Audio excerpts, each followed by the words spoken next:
pukul 17 waktu Indonesia Barat. Soal perjuangan ke pusat, apapun yang diminta oleh pemerintah Aceh, Delon sebagai wakil Aceh siap memperjuangkan. Saatnya kita dengarkan dan kita saksikan Lintas 17. Informasi aktual dari seluruh penjuru Aceh. Kejaksaan Tinggi Aceh menuntut 40 orang bandar narkoba dengan ancaman hukuman mati. Kabupaten Aceh Singkil, Provinsi Aceh dengan menyediakan anggaran sebesar 25 miliar rupiah. Inilah Lintas 17 bersama Korwil 17 Banda Aceh.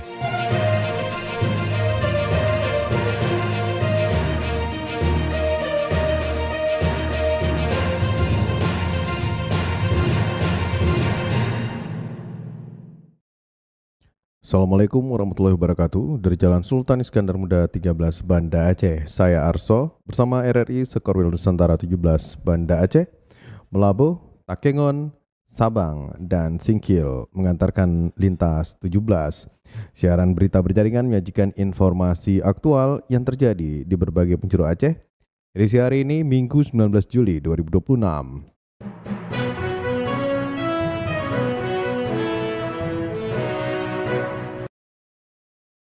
Berita utama yang dapat Anda simak sore ini diantaranya Dinas Pendidikan Aceh bersama Institut Pertanian Bogor IPB dorong peningkatan minat generasi muda terhadap sektor pertanian.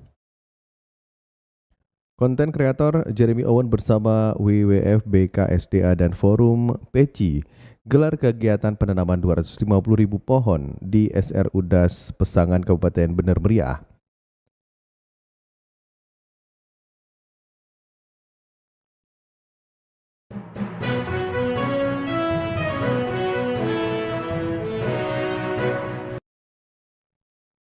Siaran berita berjaringan ini dapat juga Anda akses melalui RRI Digital, serta turut disiarkan Radio Muna FM Subul Salam, Merdu FM Pidijaya, Radio Sapa FM, Suara Bujang Salim, Lok Semawe, Radio Asalam Uin Araniri Darussalam Banda Aceh, Radio Suara Sabang, Radio Mutiara FM PD, Radio Cempala Kuning Aceh Timur, Radio Suluh Tamiang, serta Dirile RRI Radio Rimbaraya.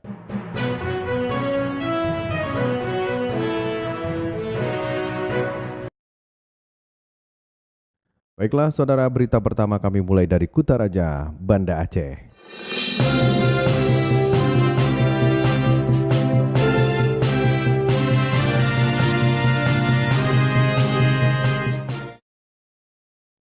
Dinas Pendidikan Aceh bersama Institut Pertanian Bogor IPB dorong peningkatan minat generasi muda terhadap sektor pertanian. Selengkapnya dilaporkan Tisi Maulidia Putri. Kepala Dinas Pendidikan Aceh Murtalamuddin mengajak generasi muda untuk memandang sektor pertanian sebagai bidang yang menjanjikan, inovatif, dan memiliki prospek besar di masa depan. Menurutnya, pertanian modern bukan lagi identik dengan pekerjaan tradisional, melainkan sektor strategis yang membutuhkan ilmu pengetahuan, teknologi, dan kreativitas. Hal tersebut disampaikan Murtalamuddin dalam sosialisasi Olimpiade Pertanian Indonesia (OPI) yang diselenggarakan oleh Institut Pertanian Bogor IPB di Provinsi Aceh. Murtalamuddin menegaskan bahwa Indonesia merupakan negara agraris yang sebagian besar penduduknya masih bergantung pada sektor pertanian. Karena itu ia berharap kegiatan tersebut mampu membuka wawasan peserta didik sekaligus menumbuhkan minat untuk berkarir maupun berwirausaha di bidang pertanian. Murtalamuddin mengatakan Dinas Pendidikan Aceh terus membuka ruang kolaborasi dengan berbagai perguruan tinggi, lembaga dan mitra strategis dalam maupun luar daerah. Sinergi diharap dapat menghadirkan lebih banyak kegiatan edukatif yang menjangkau sekolah-sekolah seluruh Aceh. Kita di jajaran Dinas Pendidikan terlalu banyak hal yang perlu kita belajar kepada pihak lain. Maka Bapak dan Ibu Guru jadikan juga kesempatan ini untuk memperluas wawasan kita. Perwakilan dari IPB, Profesor Syarifah Lis Aisyah yang hadir langsung ke Aceh menyebut, selain melaksanakan sosialisasi OPI, pihaknya turut mempromosikan Fakultas Pertanian IPB. OPI dilaksanakan untuk mengundang dan meningkatkan minat siswa-siswi SMA di Aceh agar melanjutkan pendidikan dan menekuni bidang pertanian yang saat ini sudah semakin menurun di kalangan generasi muda. OPI dilakukan untuk mengundang dan meningkatkan minat siswa-siswa SMA di sini di Banda Aceh dan Aceh Besar untuk bisa meningkatkan motivasi mereka untuk melanjutkan studi atau menggeluti bidang pertanian, karena memang pertanian sekarang sudah semakin menurun minatnya di kalangan siswa SMA. Jadi dengan OPI ini diharapkan mereka akan tertarik untuk mengikuti lomba-lomba yang ada di dalam OPI. Adapun dengan adanya OPI, generasi muda memiliki ketertarikan dalam mengikuti berbagai perlombaan seperti gagasan tertulis dan sebagainya. Bagi pemenang lomba mendapat golden ticket untuk masuk ke Fakultas Pertanian IPB tanpa tes. Dari Banda Aceh, Tisi Molidia Putri melaporkan. Siswa baru SMA Negeri 1 Banda Aceh mengikuti edukasi mengenai penanggulangan kebakaran dan penggunaan alat pemadam api ringan atau APAR. Laporan kontributor RRI Banda Aceh, Safa Salsabila. Masa pengenalan lingkungan sekolah atau MPLS di SMA Negeri 1 Banda Aceh tahun ini tidak hanya mengenalkan lingkungan sekolah kepada peserta didik baru. Sekolah juga membekali siswa dengan pengetahuan dan keterampilan mitigasi bencana melalui pelatihan penggunaan alat pemadam api ringan atau APAR yang diberikan oleh Dinas Pemadam Kebakaran dan Penyelamatan Kota Banda Aceh. Wakil Humas SMA Negeri 1 Banda Aceh, Melvirina Yuniar, mengatakan pelatihan penggunaan APAR menjadi materi baru dalam pelaksanaan MPLS tahun ini. Sebelumnya, materi kebencanaan lebih difokuskan pada proses evakuasi saat terjadi bencana. Namanya penggunaan APAR, alat pemadam api ringan, dan penyelamatan, karena materi ini disampaikan oleh Dinas Kebakaran dan Penyelamatan Kota Banda Aceh. Sementara itu, petugas pemadam kebakaran memberikan pemahaman mengenai langkah-langkah awal yang harus dilakukan saat terjadi kebakaran, sekaligus memperagakan cara menggunakan APAR secara benar agar siswa mampu merespon keadaan darurat dengan cepat dan tepat. Kami hari ini memberikan sedikit pengetahuan tentang kesiapsiagaan apabila terjadinya kebakaran. Sabri berharap edukasi mitigasi bencana tidak hanya menjadi tanggung jawab pemerintah, tetapi juga melibatkan peran aktif seluruh elemen masyarakat. Apa yang kita harapkan kepada seluruh lapisan masyarakat, baiklah masyarakat sekolah ataupun masyarakat lainnya, ini masalah kebencanaan ini, musibah ini merupakan urusan kita bersama. Jangan bertitik berat kepada salah satu lembaga, dalam hal ini pemerintah. Masyarakat hari ini perlu peran aktif juga. Bagaimana upaya-upaya yang harus dilakukan apabila terjadinya kebakaran. Melalui pembekalan ini, diharapkan para peserta didik tidak hanya memahami teori mitigasi bencana, tetapi juga memiliki keterampilan dasar dalam menghadapi keadaan darurat sehingga mampu melindungi diri sendiri maupun orang lain ketika terjadi kebakaran. Dari Safa Salsabila, kontributor RRI Banda Aceh melaporkan. Dari Kutaraja Banda Aceh, lintas 17 menuju Samudra Pasai, Aceh Utara.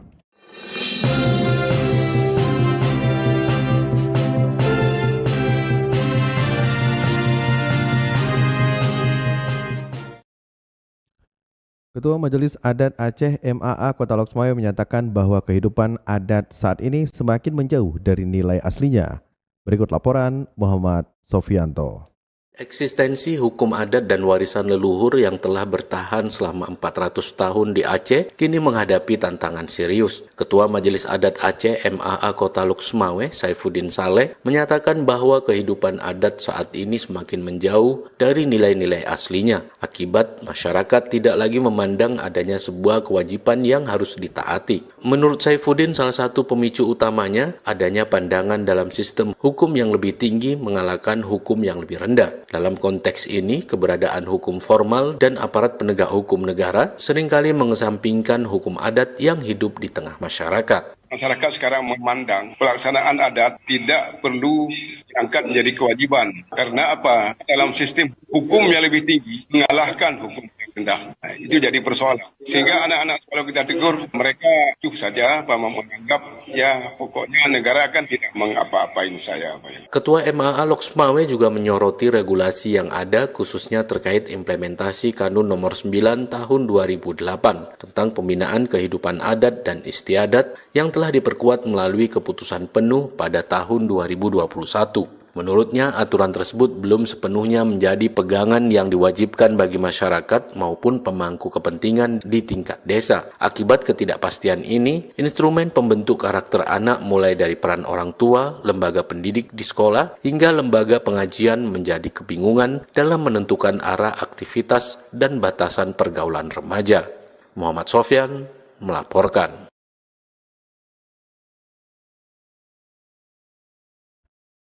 Pemerintahan Kabupaten Aceh Timur dan Kementerian Sosial Republik Indonesia kembali menyalurkan bantuan stimulan jadub tahap 3 kepada korban banjir. Informasi selengkapnya dilaporkan Aldo Numero. Pemerintah Kabupaten Aceh Timur bersama Kementerian Sosial Republik Indonesia kembali menyalurkan bantuan tahap ketiga kepada ahli waris korban meninggal dunia serta korban luka-luka akibat banjir yang melanda wilayah tersebut pada November 2025 silam. Penyaluran santunan ini merupakan wujud nyata kehadiran pemerintah dalam memastikan hak-hak para korban terpenuhi sekaligus mempercepat proses pemulihan pasca bencana. Hingga tahap ketiga ini, santunan telah diterima oleh 98 ahli waris korban meninggal dunia dan 21 korban luka-luka.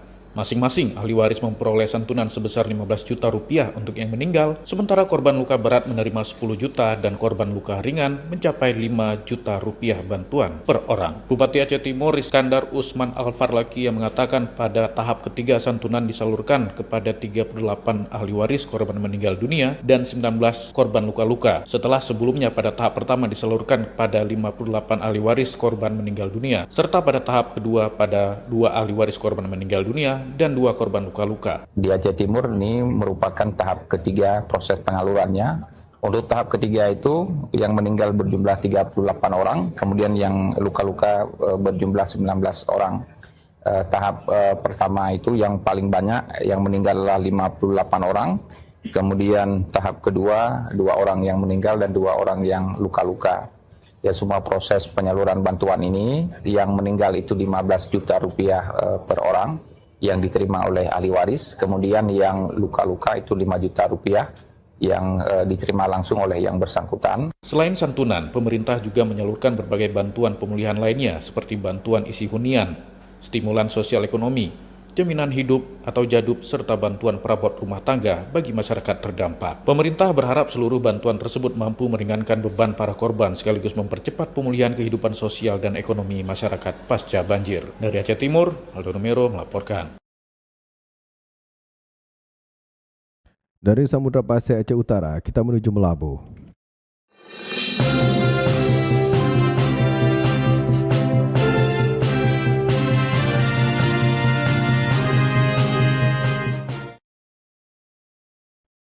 Usaha bebek petelur SGD Farm di Desa Suak Sigading, Aceh Barat menjadi salah satu usaha pemasok bahan baku untuk dapur MBG. Laporan reporter Anwar Yunus.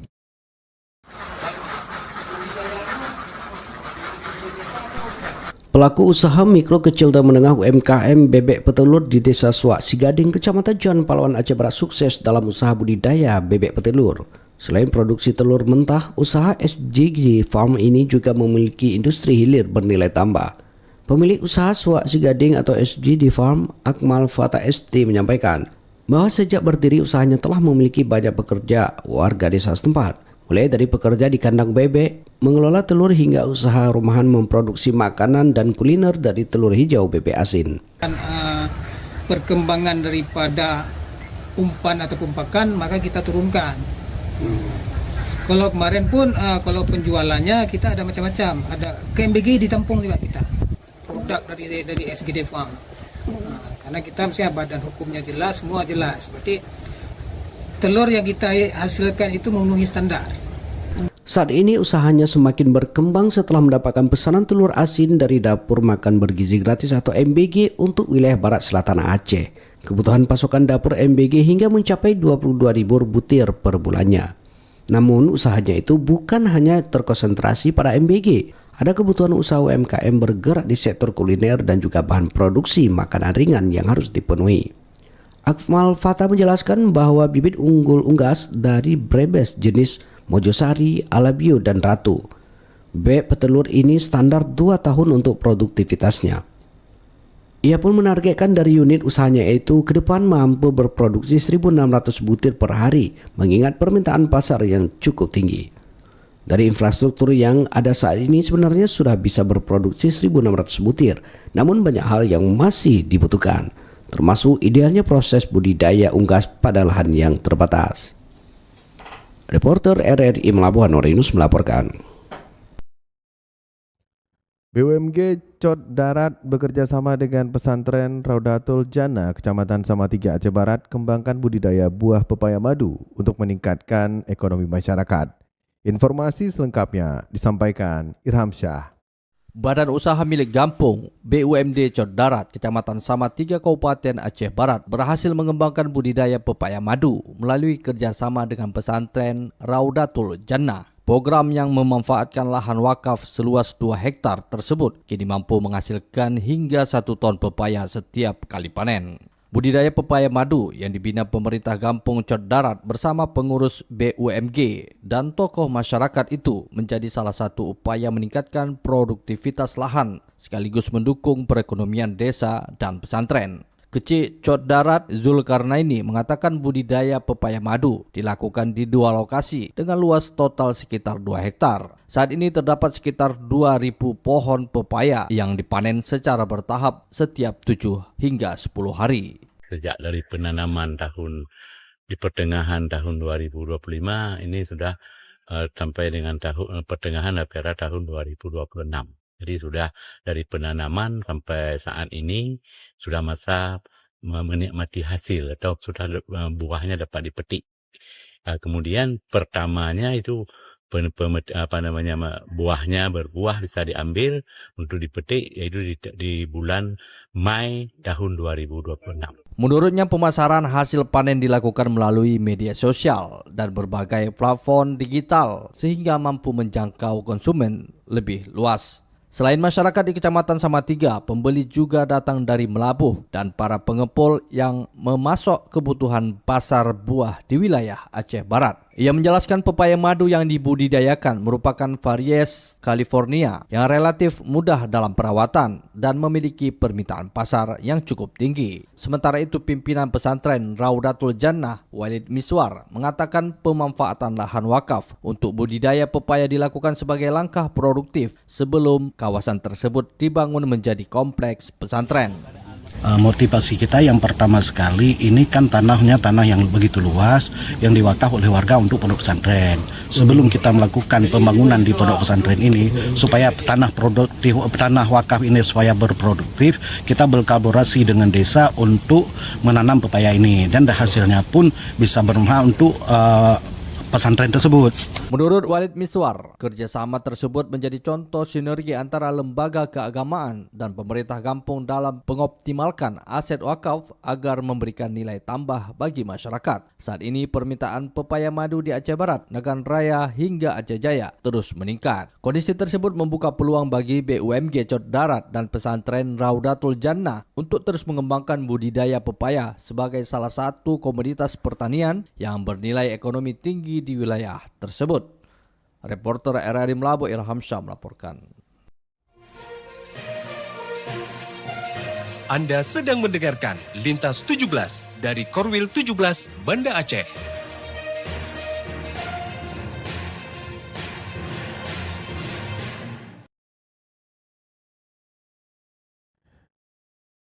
Anda telah menyimak berita-berita dari Kutaraja Banda Aceh, Loksmawe, dan Melabuh.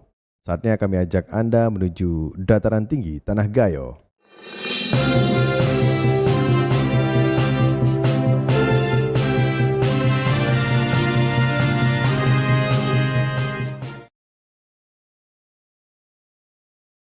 Konten kreator Jeremy Owen bersama WWF, BKSDA, dan Forum Peci gelar kegiatan penanaman 250.000 pohon di SRU Das Pesangan Kabupaten Bener Meriah.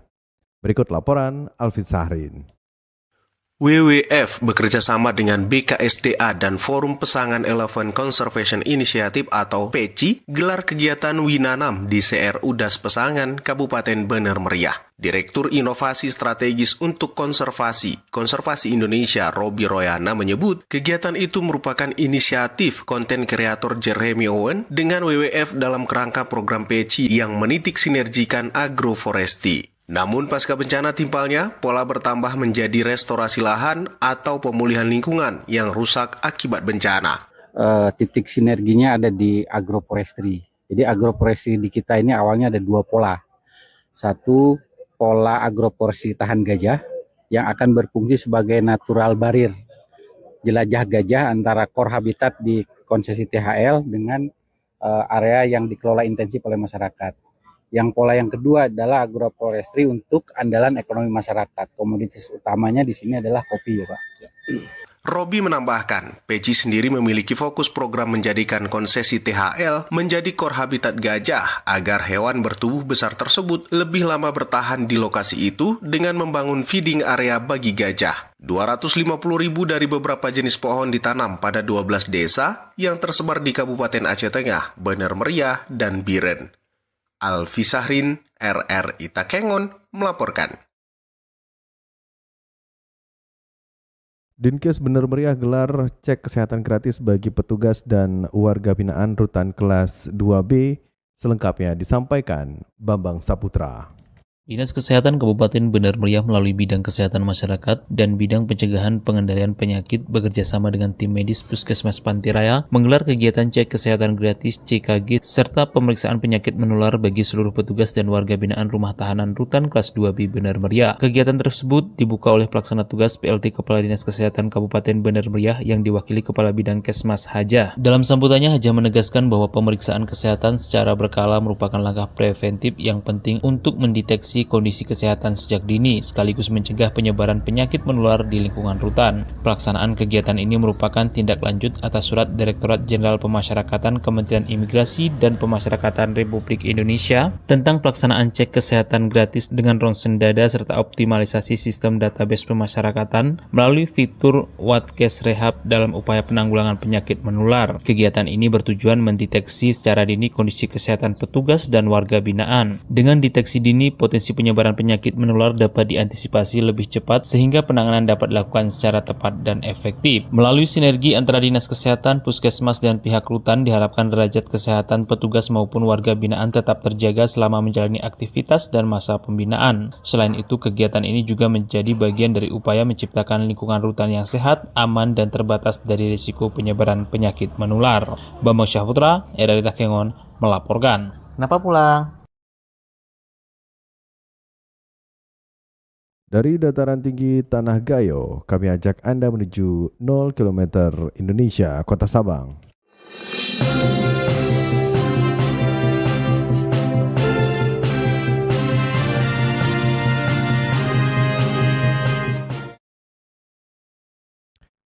Kelebihan kapasitas hunian tidak selalu berujung pada terganggunya keamanan lembaga permasyarakatan.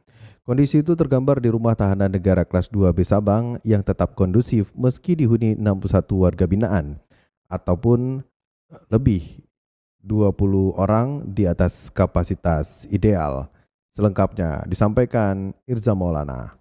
Rumah tahanan negara Rutan Kelas 2B Sabang tetap mampu menjaga keamanan dan ketertiban meski jumlah penghuninya telah melampaui daya tampung. Kondisi itu dinilai tidak mengganggu jalannya pembinaan karena seluruh warga binaan dinilai kooperatif dan aktif mengikuti program yang diselenggarakan oleh petugas Rutan Sabang. Kepala Rutan Kelas 2B Sabang Faisal mengatakan kapasitas rutan yang berada di Pulau Weh tersebut hanya 41 orang. Namun hingga pertengahan Juli 2026 jumlah penghuni mencapai 61 orang yang terdiri atas narapidana dan tahanan. Menurut dia, kondisi overkapasitas tidak selalu identik dengan situasi yang tidak terkendali. Ia menegaskan overkapasitas berbeda dengan overcrowded, yakni kondisi ketika kepadatan penghuni menyebabkan terganggunya keamanan maupun pelayanan. Dalam keadaan seperti ini masih cukup bagi kita bilang menyatakan keadaan sih masih sangat kondusif, aman, tertib, tidak ada gangguan apapun insya Allah di tahun ini dan semoga tidak akan pernah terjadi gangguan apapun sampai ke tahun depan. Di mana saat ini kita bertugas di Sabang juga warga binaan kita sangat korporatif dalam melaksanakan program-program pembinaan yang ada baik dari segi kepribadian dan keterampilan. Kemudian Faisal menuturkan seluruh warga binaan aktif mengikuti program binaan yang diselenggarakan rutan mulai dari pembinaan kepribadian hingga pembinaan kemandirian. Sikap kooperatif tersebut menjadi salah satu faktor yang mendukung terciptanya suasana aman dan tertib selama menjalani masa pidana. Ia menambahkan rutan Sabang selama ini dikenal memiliki tingkat risiko keamanan yang relatif rendah atau minimum security. Penilaian itu didasarkan pada perilaku warga binaan yang tidak menimbulkan gangguan keamanan sehingga pengamanan dapat berjalan secara efektif. Kemudian dijelaskan mayoritas penghuni rutan Sabang merupakan pelaku tindak pidana umum. Saat ini juga terdapat 2 warga binaan perempuan, di mana 1 orang telah berstatus narapidana, sedangkan 1 lainnya masih berstatus tahanan dan menunggu putusan kasasi Mahkamah Agung. Selain menjaga keamanan, Rutan Sabang terus memperkuat pembinaan bagi warga binaan melalui kegiatan keagamaan, pembentukan karakter serta berbagai program pembinaan lainnya. Menurut Faisal, perubahan pelaku warga binaan menjadi indikator utama keberhasilan proses pemasyarakatan. Lebih jauh, dirinya berharap masyarakat tidak selamanya memandang warga binaan sebagai pelaku kejahatan. Menurut dia, sebagian besar dari mereka hanya pernah melakukan kesalahan dan membutuhkan kesempatan untuk memperbaiki diri melalui proses pembinaan sebelum kembali hidup bermasyarakat. Demikian Ilham Maulana melaporkan. Dari Sabang kita menuju ke bumi Syekh Abdul Rauf Asingkili.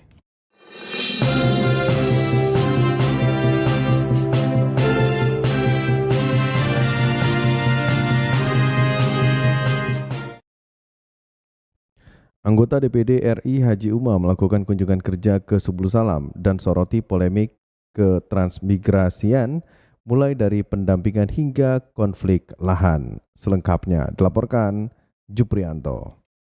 Anggota Komite 1 Dewan Pimpinan Daerah Republik Indonesia asal Aceh Haji Sudirman atau biasa disebut dengan Haji Umar melakukan kunjungan kerja dalam rangka reses ke kota Subul Salam pada Jumat kemarin. Kunjungan tersebut bertujuan menyerap aspirasi dan membedah persoalan ketransmigrasian yang dihadapi pemerintah daerah dan masyarakat di kota Subul Salam. Kehadiran Senator Pokal itu disambut langsung oleh Kepala Dinas Tenaga Kerja dan Transmigrasi Kota Subul Salam Adita Karya bersama para kepala bidang dan kepala bagian. Pertemuan tersebut juga menjadi forum penyampaian berbagai kendala implementasi program transmigrasi di daerah. Haji Umar menyampaikan program transmigrasi saat ini telah memasuki babak baru yang mana paradigma transmigrasi tidak lagi berfokus pada pemindahan penduduk secara masif, melainkan pada pembangunan berbasis kawasan dan ekosistem ekonomi untuk menciptakan pusat pertemuan baru yang berkeadilan. Namun ia menilai implementasi di lapangan masih menghadapi tantangan struktural. Tentu di sisi lain, transmigrasi sekarang ini juga menghadapi bermacam problematika tentang lahan katakanlah. Di Kementerian Transmigrasi ini sudah menyiapkan lahan, sejumlah lahan yang sudah dilakukan pemetaan terhadap zona transmigrasi tersebut. Tapi di sisi lain, ada tumpang tindih izin yang mungkin dikuasai oleh pihak lain, katakanlah Agung yang hari ini meliputi lahan peruntukan transmigrasi. Nah, ini yang menjadi problem dan tentu ini tidak bisa dilakukan pengembangan transmigrasi ke depan. Selain itu, konflik agraria berupa ketidakjelasan status lahan, tumpang tindih dengan kawasan hutan dan adat, serta lambatnya penerbitan sertifikat hak milik masih menjadi persoalan yang mengganggu kepastian hukum. Demikian, Juprianto melaporkan.